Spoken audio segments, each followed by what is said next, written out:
தமிழ்நாட்டில் லாரி மீது பேருந்து மோதி தீப்பிடித்து எரிந்ததில் 6 பேர் பரிதாபமாக உயிரிழந்திருக்கிறார்கள். கூடுதல் தகவல்களோடு இணைகிறார் நமது செய்தியாளர் சரவணன். வணக்கம் சரவணன். இந்த விபத்தானது எப்போது ஏற்பட்டது? பேருந்து முழுமையாக தீப்பிடித்து எரியக்கூடிய காட்சிகளை நம்மால் பார்க்க முடிகிறது. அந்த பேருந்தில் எத்தனை பேர் பயணம் செய்தார்கள்? அவர்களுடைய நிலையெல்லாம் என்ன? கூடுதல் விவரங்கள் என்ன? ஆந்திர மாநிலம் பல்நாடு மாவட்டத்தைச் சேர்ந்த பல்வேறு கிராமங்களைச் சேர்ந்த நபர்கள் தெலுங்கானா மாநிலம் ஹைதராபாத்தில் வசித்து வேலை செய்து வருகின்றனர். இந்த நிலையில் கடந்த 13ஆம் தேதி ஆந்திராவில் சட்டமன்றம் மற்றும் பாராளுமன்றத்திற்கான தேர்தல் நடைபெற்றது. இதனால் வாக்களிப்பதற்காக அனைத்து மக்களும் இங்கு வாக்களித்தனர். வாக்களித்துவிட்டு நேற்று இரவு சுமார் 40 பயணிகள் பேருந்தில் ஹைதராபாத் புறப்பட்டு சென்றனர்.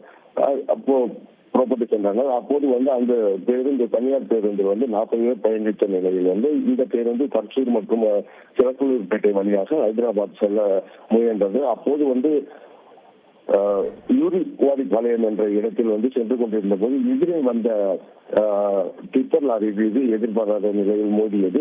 இந்த மோதிய விபத்தில் உடனடியாக அந்த டிப்பர் லாரி டேங்கர் வெடித்து எரிய ஆரம்பித்தது. இந்த தீ பரவி முழுவதுமாக பேருந்தின் மீது மலை பரவியது. இதில் பேருந்தில் பயணித்த சில பேர் இறங்கிக் கொண்டிருந்த நிலையிலேயே பேருந்து முழுமையாக எழும்பி ஆரம்பித்தது. இதனால் அந்த பேருந்தில் காயங்களுடன் இருந்த 6 பேர், 2 ஓட்டுநர்கள் உட்பட 6 பேர் உடல் பெருகி உயிரிழந்தனர். மேலும் 20க்கும் மேற்பட்டவர் மீட்கப்பட்டு மருத்துவமனையில் அனுமதிக்கப்பட்டு சிகிச்சை அளிக்கப்பட்டிருக்கிறது. உடனடியாக தீயணைப்பு படையினர் 2 வாகனங்களையும் தீப்பிட்டு எரிந்திருந்து அணைத்தனர். அதற்குள் 2 வாகனமே முழுமையாக எரிந்து எழும்பக்கூடானது. மேலும் இது குறித்து வழக்கு பதிவு செய்துள்ள போலீசார் விசாரணை நடத்தி வருகின்றனர். பயணிகளிடம் நடத்திய முதற்கட்ட விசாரணையில் 2 ஓட்டுநர்கள் மதுபோதையில் இருந்தது தெரிய வந்துள்ளது. மேலும் விசாரணை நடைபெற்று வருகிறது. உங்கள் முழு விவரங்களுக்கு நன்றி சரவணன்.